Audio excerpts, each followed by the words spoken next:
Why it is. Okay. Good evening, everyone. Sorry again for Good evening. our unprofessionalness. Turn the volume down on this so we don't hear ourselves twice over.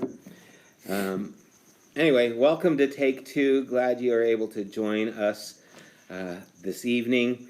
Uh, a reminder, this Saturday at 1 p.m. we are going to be streaming live Colleen's Memorial here on this YouTube channel, so I hope that you will join us there. Leave some comments for the family. I know that Krista has asked that people have little groups together, watch parties, to celebrate Colleen's life together. And so if you have some friends that you want to invite over to your house to watch live and remember our dear sister and friend, please do that. And make sure that you do comment, maybe even stories, short things that you remember about Colleen that we can share with the family that they can have there to look and read over. I think it'll be meaningful to the family. You know, it's crazy living a life during the pandemic when things like this happen and you're trying to make arrangements. We were trying to find a place for them to meet outdoors. We did actually find a place, but the family felt it would be safer for them not to be around so many people, and so the family is going to be here in just a small group, and we're going to stream it so that everyone can join in and remember our sister.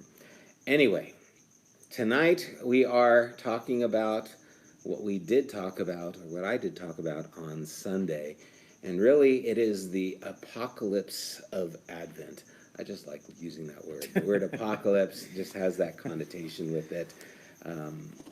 But as we start off, I think it's important to remember what apocalypse means. Apocalypse is a revealing.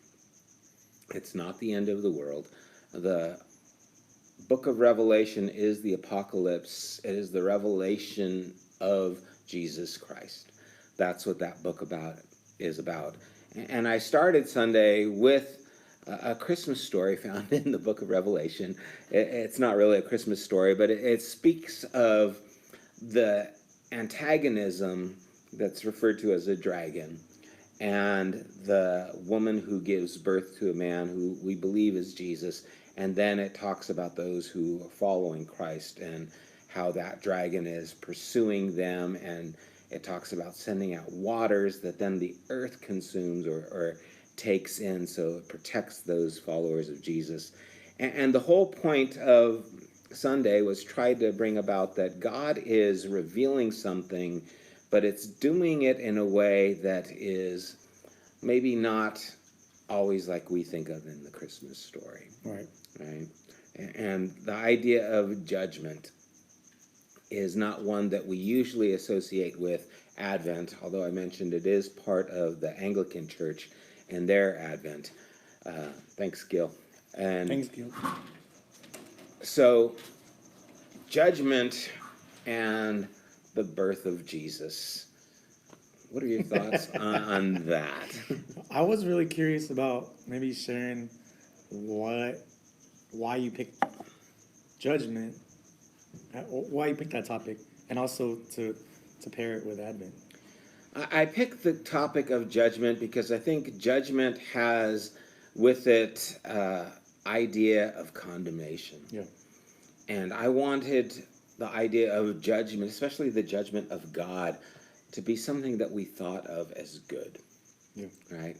That if God judges, even as it talks about later in one of the verses I mentioned, the quick and the dead, when God judges, it's the best thing that could happen to us. Right? It's not a bad thing. It's like, oh no, God's judging me. This is a bad thing. No, God's judging is actually a revealing. It is helping us to see where we are and where we need to be. And that's what judgment is. It's making that kind of distinction.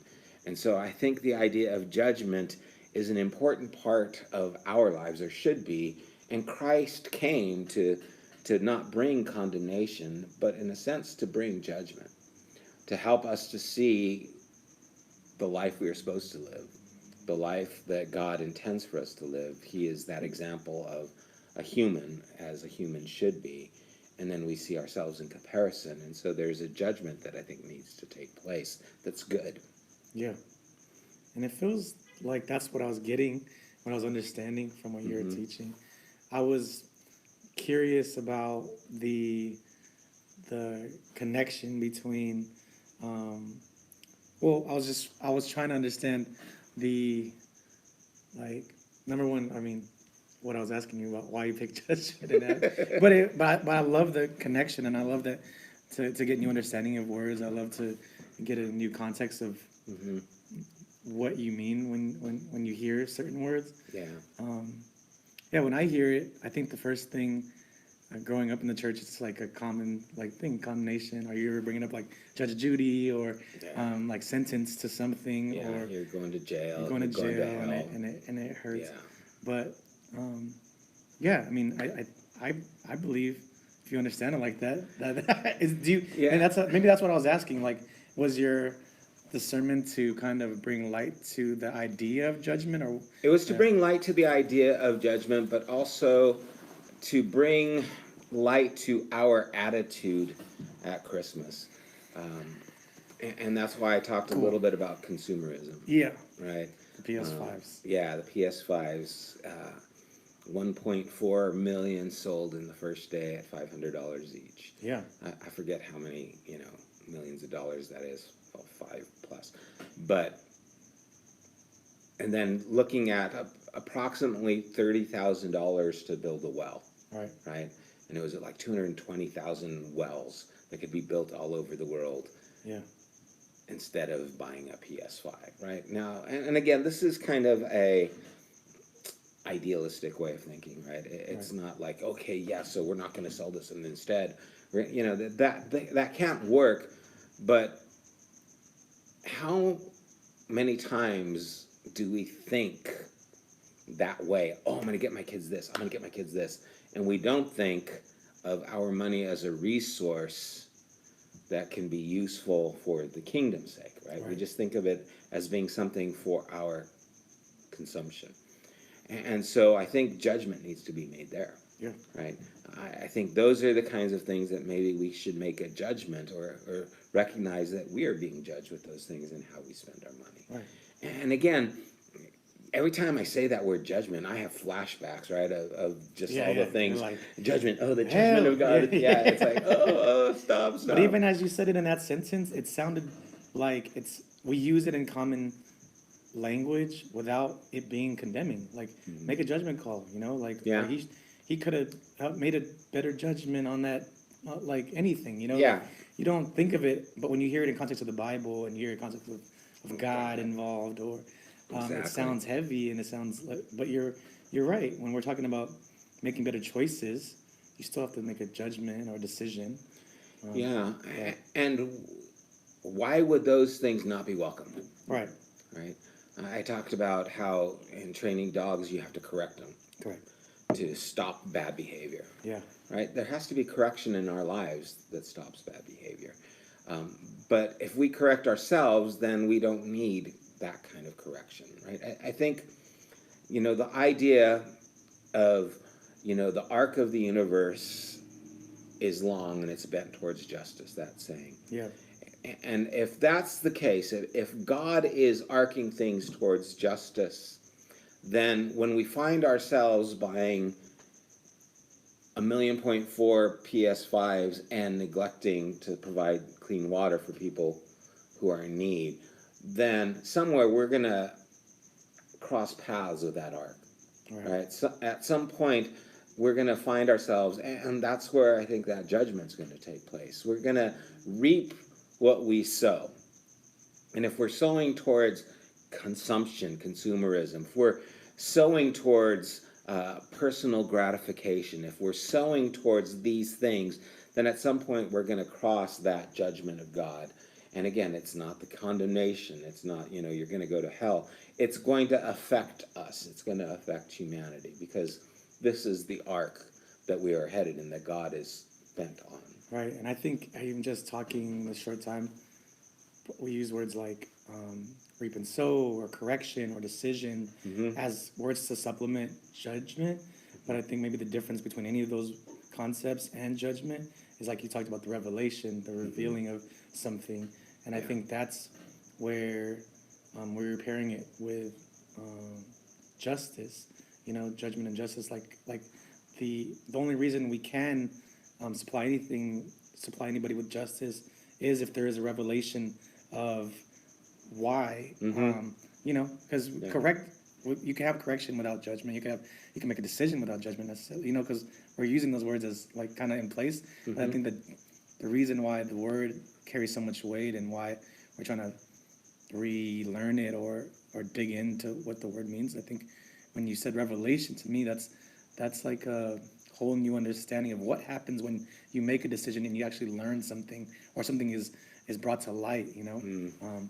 Because you could correct a dog, and let's say you learn nothing, or the dog learns nothing, or you Yeah. make a decision to buy a PS5 or build a well, and nothing's like comprehended. But there's like that other step where it's like, oh, we see something now. We see a we see an outcome. We learn lesson learned. We came to a realization, Yeah. or a revelation, and that part is like what makes judgment, or God's judgment, powerful. Mm. Um, And the whole idea of the birth of Christ, right, is an apocalypse. It is a revelation. And who he is brings with it change. It brings, in a sense, judgment. Um, Again, not condemnation. I keep reiterating that because Jesus said, I didn't come to condemn the world, but I came to save the world. His point of judgment isn't condemnation. His point of judgment is revelation. right. It's revealing. And so the birth of Christ is an incredible revelation that is leaning towards something, right? The whole idea of peace on earth, and this idea of goodwill towards men is actually gospel to men, right? The good news to men. That whole thing is moving, and if we don't move with it, again, like that ark, we're going to find ourselves in a place of judgment. Right. We're going to find ourselves in contrast to God, and that's going to bring about judgment to our lives, and we're going to reap what we sow in those things. And so that idea of how powerful is the idea of the birth of Christ. It's set in motion these things, right? It's set in motion this kind of apocalypse that we are living in, that we want to identify with, that we want to recognize, and of course, that this season we want to celebrate. Right. And so my idea was, you never know if the idea is working or not, some good, some are bad, but the whole idea was to bring some depth to the idea of Advent. That wasn't just, let's talk about peace, hope, joy, and love. No, let's talk about apocalypse. Right? Let's talk about revelation. Let's talk about change that has to happen. And 2020, if it's done nothing, it's brought about change. Yeah. Right? And I think that change still needs to happen in our idea of Advent, in our idea of Christmas. For the past, I don't know how many years, 10 years, we've done the Advent conspiracy where we talked about Christmas can still change the world. Yeah. Right? And so let's allow this to be a revelation and move into that, in that way. Yeah. So.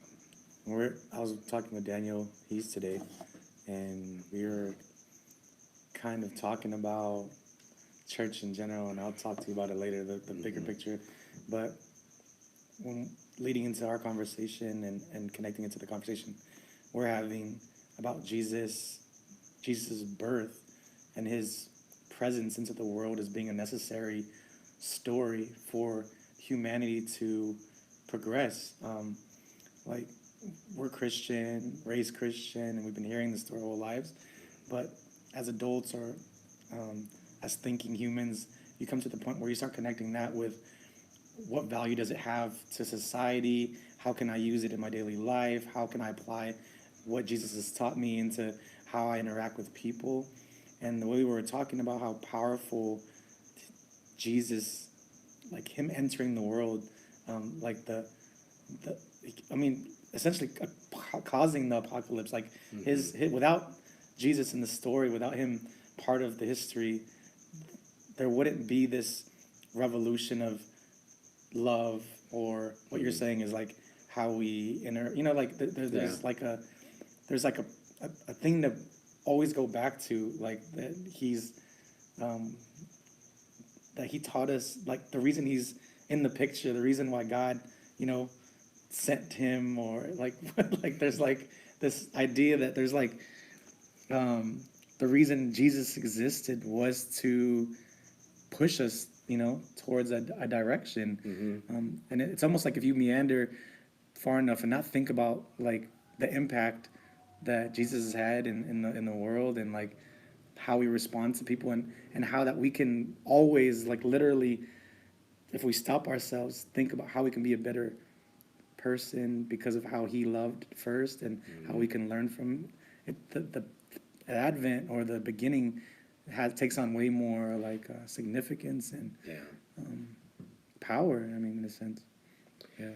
Yeah, it really is a starting point that we can kind of pivot on and see a change of direction take place. Yeah. And one that we can keep connecting back to. There's so many powerful things about the story that I'm sure we'll get into as the weeks go by of Advent. But the whole idea of power coming in a place of helplessness. The whole idea of a magi going and talking to a king, saying we're looking for a king, right? Which is kind of hilarious when you think about it, and kind of crazy as the story unfolds. There are so many things about the story that point to this change of how we see things, right? Judging our perception of what power is, of what love is, of what the meaning of life is, and judging it against the revelation of who Jesus is, that shows up even at his birth. It's really just fascinating, and we don't even, I think, fully grasp all the little nuances that are in the story, until we start digging, Right. And finding some of those things out. And that's what I think is amazing. And so, this is a revelation. This is an advent that is with it apocalypse. And the idea of judgment is like, thank God that judgment is coming, right? I mean, thank God that he sees the wrong and doesn't want to just let it slide, right? That it's not going to go unchecked or unaltered, that at some point it has to be dealt with. And so Paul would tell the Corinthians, judge yourself, right? Because if you judge yourself, you don't need this judgment, right? Don't let it go on and just kind of continue, because it does. It can evolve within us so that we can become less and less human. And I think that's a problem in society, that we like to be a part of something. We like to be a part of a group or church or family without checking your part first, without judging yourself first.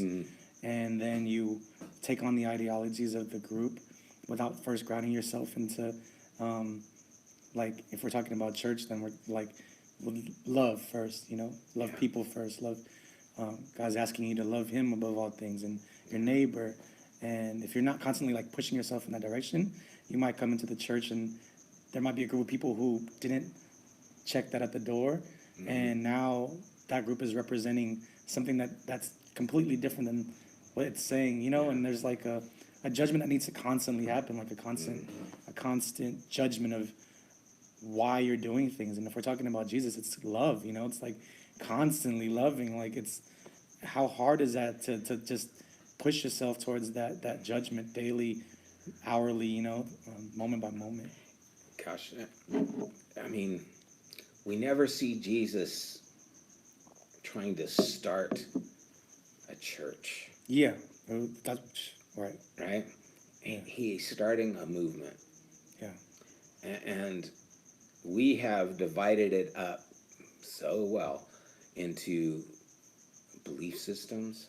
Perfect little boxes of what. Yeah, and we got all these belief systems in a row, and we worship with people who then now think like us, who like the same music as us, who dress like us, have the same ideologies as us, and that is so contrary to what we see even in the disciples. Right.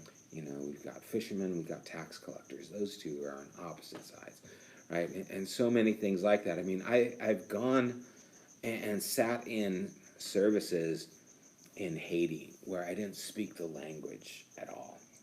And everything was, and they lasted 3 hours, and they're under a tarp in a hot sun. Yeah. And I have seen worship services take there where I didn't understand a word that was being said, but I could connect. Right. Right? And then I come here to the United States, and it's like, we don't hang out with these people, right? Because their beliefs are like this and this and this. Right. There's just these walls of division, and so there is a need to judge ourselves when we're stepping into this place. What am I coming here to get something out of this, or am I coming here to be a part of something that is here? There it is. Right. Yeah.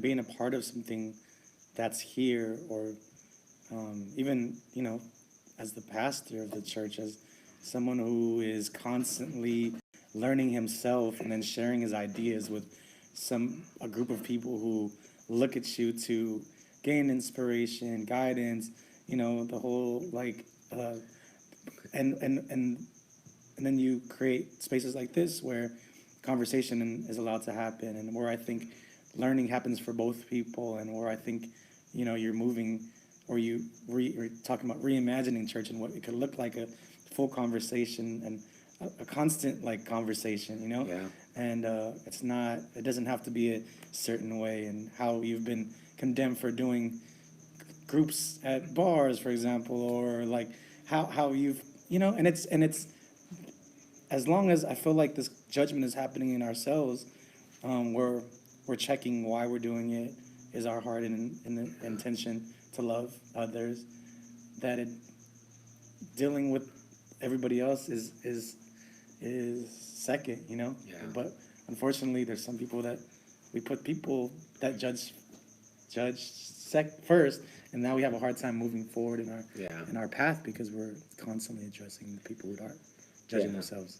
I mean, I have to say that I have around me some of the most loving, patient, and enduring people around. Yeah, absolutely. I mean, of course, there's some people who left, but I mean, there's so many people who have been by this transition in my life and have journeyed it with me. And I'm still journeying it, right? I'm still a disciple. I'm still a learner. I'm still growing. I'm still trying to figure, and I'm still going to get things wrong. And I'm free to get things wrong, right? I mean, Christ has set me free, and it's free from this idea I have to be perfect and have it all right, and whatever this idea of pastor is, Right. I can't live into that idea. I'm trying to live in this relationship with God and the people around me.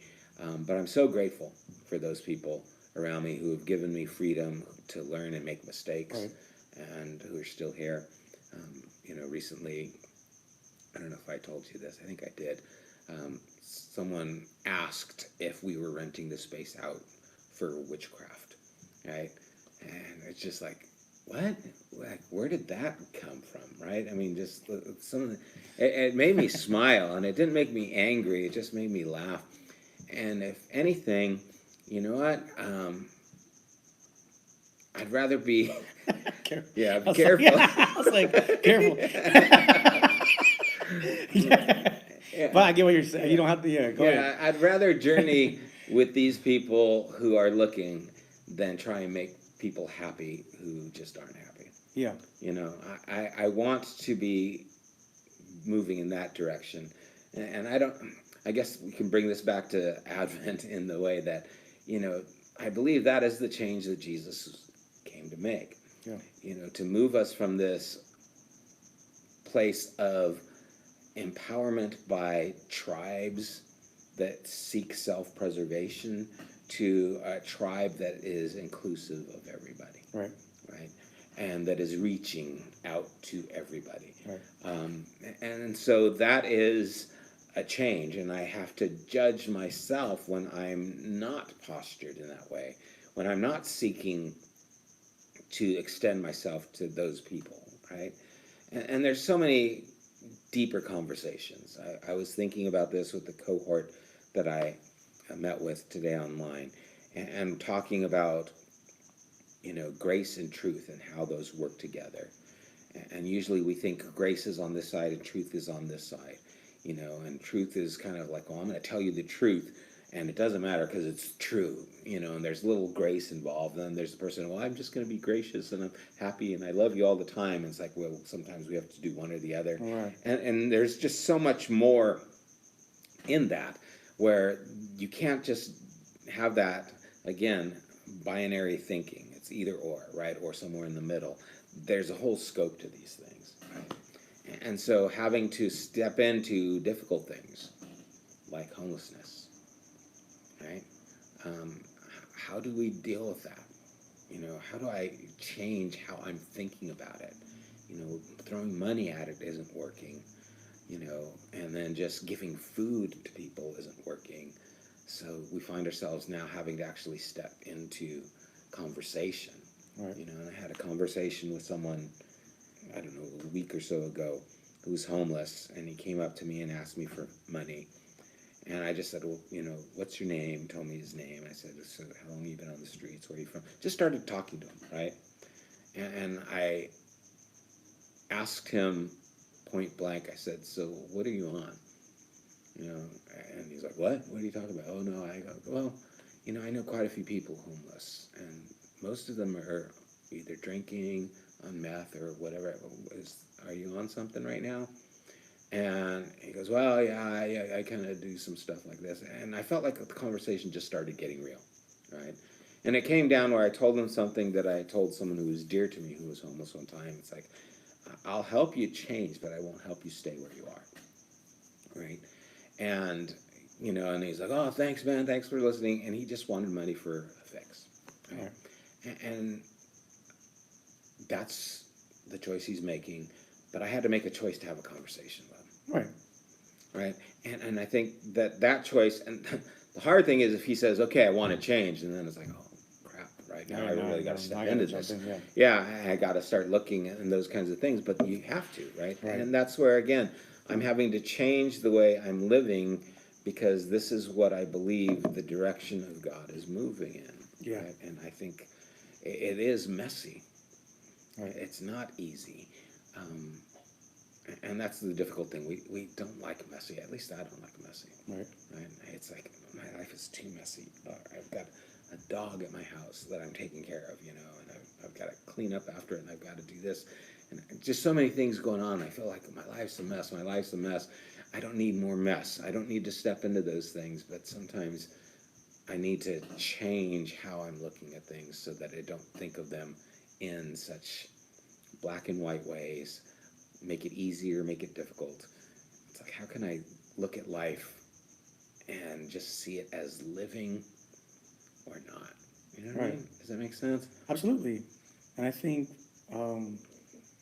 back to the conversation I had with Daniel, we were kind of, he was saying what he thinks is missing in the modern day church, in the Western Protestant church, is that refocus back to ourselves learning and wanting to be like Jesus. Like, we are focusing on a lot of things. Like, I've been part of so many churches and growing up in the church, and a big thing is, like, we're talking about is like salvation. You're saved, and Jesus died for you, and which are all true things. And there's plenty of other things that are taught. And but what he was saying was, like, what I think could shift the movement of where people are actually moving into their communities again, where they're going back to maybe the church as Acts describes it, is refocusing on, like, who Jesus is and being more like Jesus. Like, how do how do I center myself to be and look more like Jesus? Like he was like saying, in other words, like yeah, you're saved. Salvation is the thing. These are the things. But let's start putting things in order, and if you put that equation in any situation, including dealing with someone with homelessness, like how what would Jesus do, or how he would love first, and moving ourselves back to that judgment where we decide at that moment, I want to be more like Jesus at this moment, and it doesn't make things any easier necessarily, but it does clarify, I think, what us as Christians, what we say, if we say, like this is a life we're after. The salvation is a given, like it's like if we follow Jesus, the the resurrection. We could talk all day about, like, but let's start somewhere where it's moving our like lives and pointing it to Jesus based on what we have in front of us. I think there's like kind of a new generation of believers who are like, or agnostics who are reaching and desperate for something that doesn't have like this like dogma or religion like shoved down their throat, or they're like, all right, I'm into. There's plenty of people I talk to, like, I could get with Jesus, I just can't get with the church, or I can't get with, and that's just being honest, and I'm like, well, come to Genesis, come to my church, because you always think like your church is the best, and I honestly feel like there's so many people here at Genesis who are like after it, they're like, but I think clarifying it as a whole, and serving together and studying together, holding each other accountable together, those are like that's things that Daniel brought up, that was like, we're kind of going away, we're telling them we're worshiping, someone's talking to you about Jesus dying for you, and then we ask you if you want to accept him, and then you go to the back and pray, and then we sing one more song, and then that might be your experience, but how do we do life again together, and how do we and again, like you said, that's not that's a bad experience, right? It's just that, how do we live together, especially as times change and things change, right? And I do believe, I mean, I've had so many people say, oh man, I have my friend, he's so close, to Jesus, or I have this other friend, he's an atheist, and I'm like, this guy who's the atheist and this guy who's so close to Jesus, they might be in similar places, right? It's like the things that this atheist doesn't like about Jesus, probably things that Jesus didn't like about the religious people too, right? And so people say, I can't believe in a God who just sends people to hell because they don't believe in this, and this, and it's like, well, God doesn't do that either, right? I mean, it's like, so what God do you believe in? It's like, I think there are a multitude of people who are this close to a faith, a trusting in God, or I like to say even a trusting in Christ, the Spirit of Christ. I'm reading a book right now by Richard Rohr, The Universal Christ, just like blowing my mind, right? This idea of Christ, who's made Jesus both Lord and Christ. What does that mean, right?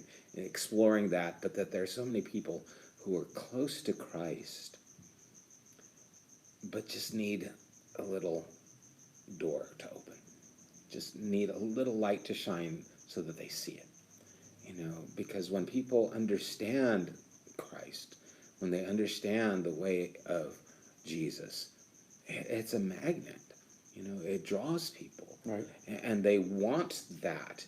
And yeah, of course, there's misconceptions in these things, but man, if we could just get out of the way, help people to see that revelation of who God is through Christ, I think so much could happen. Right. But it opens the doors to such a mess. Yeah. It opens the doors to so many people. People who, like Daniel or others, who have had maybe bad experiences or see things a little differently, who feel God and understand God in ways that maybe are different than our orthodox ways. Right. And we don't look at them as someone who we can dialogue and converse with and learn from, and that they in turn can learn from us. We just see them as those people. Right. And again, I think this is where that judgment comes in. It's like we got to stop seeing people as them, Right. and start seeing people as us. And how do we bring us into this understanding of Christ? Right. And that's what I believe our mission is. That's the Great Commission, to preach the good news to all nations. Yeah. Right? That's why Jesus came, to bring this good news to all men. Right. And what does that look like where it's compelling, where your life is compelling, where, like, I don't know if you've ever met anybody that seems to be spreading the word, but maybe you don't see any fruit or proof of God, and you're like, that's not compelling at all. Yeah. So it's like, there is a commission, and I think the commission is paired with the self-awareness of the judgment that an obligation that you have to live like Jesus. Like there's like that shirt that someone gave me one time, and I think my mom gave it to me, and it said like, spread the gospel and when necessary use words. And it was like obvious, like it was saying, live it. You don't obviously get the opportunity to speak and share it and be it and like embody Jesus, like this is Daniel kept on using the word like proof, like as like the fruit, or we couldn't think of another word, but he kept on saying like Saul turned to Paul, he had this proof, almost instant proof, like it was like this, and Jesus lived the proof all the way till he died on the cross. Like he was the embodiment of this proof of who God was, that's what made the story of Jesus so powerful, that he was infallible, and that nobody, he walked through and was the proof, like the drawn, like everybody was like, even the people that didn't like him, there was some draw to him, I'm sure, there was like a like what he's saying, there's something about him though, like there's No, it's so true. I mean, because we can name people, or I can name people, and the thing is, I was once among those people that talked the talk but didn't live with that love and compelling force to be, something more. Just, I think those are the things that people do see, and that's why people have made distinctions, and why people have chosen not to believe, in a faith that is, divided by red or blue, a faith that is divided by black or white, a faith that is named for, these things that they are against, and instead of being for humanity and for people.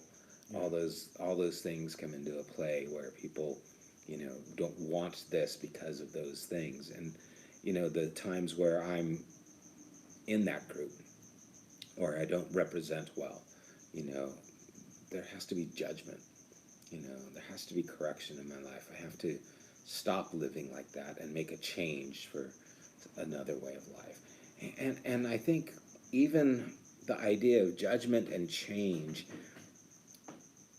that's a powerful thing.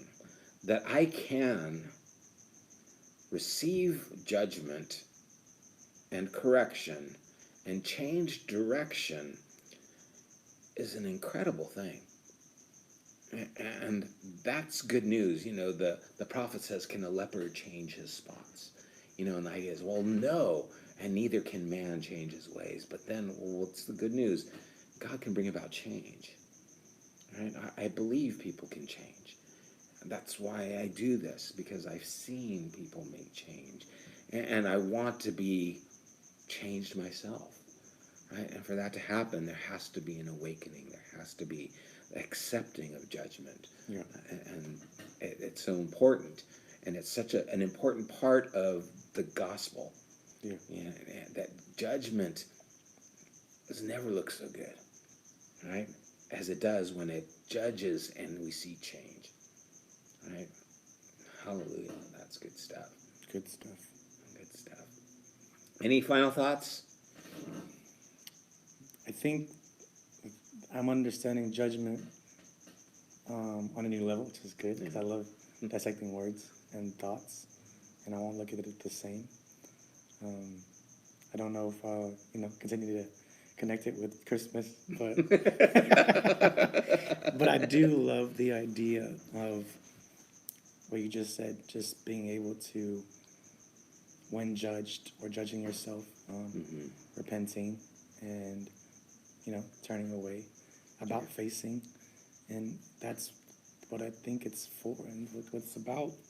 I think it's designed, even if you think about the harsh Judge Judy, like there's something about that that's like when I picture her sentencing somebody and somebody changing from that, you hear those stories. Like I think along with the judgment has to come the revelation and an acceptance of, especially when you're judging yourself, because you can lie to yourself, you can judge yourself wrong, and it has to be set to who God is and the life of Jesus. Yeah. Are you judging yourself correctly? And that's where accountability is really useful. But man, the beauty of that is that God is constantly moving. He's judging us now and moving us over. There was a term I read. It was divine insistence. Yes. Yeah. It's like, I love that. Yeah. It's like, no, I insist that this happen. Right. Right. And I'm going to continue insisting until it happens. Right. Right. And that's judgment. Right. But what a beautiful way to see it. Because, well, it depends on your view of divine, I guess. But if divine insistence looks like the insistence of Christ, then that's a good thing. Right. Agreed. Amen. All right. Well, thank you all for joining us. Thank you. Hope you got something out of this, and I really long to do this with a room full of people. Yeah, it will come. And questions. I hunger for questions. Yeah. I hunger for questions I can't answer that make my mind think beyond what it does. And I miss that. I miss you guys. And I hope this sparks questions, right? I'm not here to bring answers as much as I am to bring question into, again, the divine, and help us to hunger and thirst more. Because if all you get is what we give, then you're starving. You need to get food throughout the week. Yeah, we're just an appetizer. Exactly, just an appetizer. But hopefully you get to eat more, and this quenches your thirst and your hunger. I love you guys. God bless you. One day we're going to figure this all out and have it all good. But until then. Zoom in like to the mic, Yeah. As close as it goes.